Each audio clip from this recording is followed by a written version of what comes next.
Die mooi Afrikaanse gesegde is mos, die een hand was die ander. Elke deel van die liggaam van Jesus Christus het 'n spesifieke taak.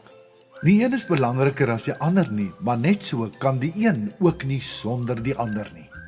Vandag wil ons jou weer uitnooi om saam met ons Jesus se hande en voete te wees.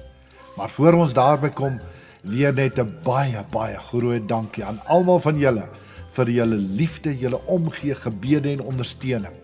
Daarsonder kan ons nie aanhou om 'n verskil te maak in so baie mense se lewens nie. As ledemate van die liggaam van Christus het ons ook mekaar nodig. En soos wat ek al met jou gedeel het hier by Lewe Lig, is ons 100% afhanklik van die donasies van ons ondersteuners. Daarom wil ons jou ook uitnooi, word deel van die verskil wat ons maak en maak jou donasie in die onderstaande rekening.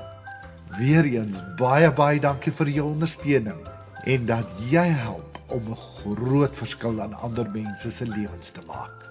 Mag die Here jou ryklik seën. Oorvloedsmaat, liefde, seën en groete in Jesus naam.